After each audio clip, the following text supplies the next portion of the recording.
جن لوگوں کو اللہ پاک نے مال دیا ہے وہ اپنے مال کا کچھ حصہ، جب سے میں نے یہ حدیث پڑھی ہے کہ معراج کی شب نبی پاک علیہ السلام نے جب جنتی محلات کا مشاہدہ فرمایا تو وہاں نبی پاک علیہ السلام نے دیکھا کہ قرضے کا ثواب 18 گنا اور صدقے کا 10 گنا. تو اس کی وجہ بھی بتائی گئی کہ علماء نے لکھی کہ قرض صدقہ تو بعض اوقات بہت سارے لوگ مانگ رہے ہوتے جو ضرورت مند نہیں بھی ہوتے، قرضہ عموماً ضرورت مند ہی مانگ رہا ہوتا ہے. تو قرضہ اپنے مال کا ایک پورشن رکھیں. آپ کے مثال کے طور پہ سیدی اعلیٰ حضرت امام علیہ سنت ایک بڑا پیارا اپنا طریقہ کار بتایا کہ مجھے روزانہ اتنے روپے صدقہ کرنے کا ثواب ملتا ہے. تو لوگوں نے پوچھا اتنے روپے سے آپ روز صدقہ کرتے ہیں؟ تو پھر فرمایا کہ حدیث پاک کے مضمون کے مطابق جب بندہ کسی کو قرضہ دیتا ہے تو جتنے دن کے لیے وہ قرضہ دیتا ہے، مثال کے طور پہ کسی نے 1 لاکھ روپے کسی کو 2 مہینے کے لیے دیے، اب اسے روزانہ 1 لاکھ روپے صدقہ کرنے کا ثواب ملے گا. 2 مہینے بعد پیسے بھی آ گئے، 60 لاکھ صدقہ کرنے کا ثواب بھی مل گیا 2 مہینے کا.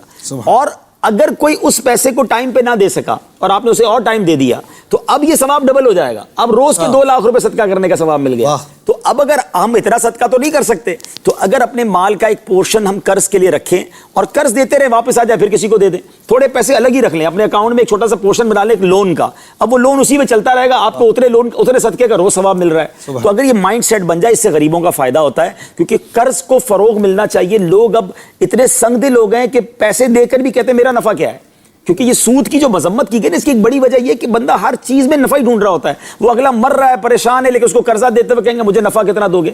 تو یہ نہیں ہونا چاہیے، قرض کا ایک پورشن ضرور ہونا چاہیے. اور پھر دوسری بات دیکھیں، اسلام اتنا کمپلیٹ ریلیجن ہے کہ اتنا پیارا مذہب ہے کہ دینے والے کو کہا کہ نرمی کرو، قرض دو، ثواب ملے گا، اور لینے والے سے کہا کہ جب وقت پورا ہو جائے تو لوٹاؤ، نہیں لوٹاؤ گے تو گناہ شروع ہو جائیں گے. روزانہ گناہوں کا میٹر ہوگا. وہاں جو بڑی خطرناک ایک انداز ہے کہ لیتے وقت انداز اور ہوتا ہے، منتیں ہوتی ہیں، سماجتیں ہوتی ہیں، اس کے بعد ایسے غائب ہوتے ہیں کہ نہ فون اٹھاتے ہیں نہ جواب دیتے ہیں، پوچھو تو برا لگ جاتا ہے.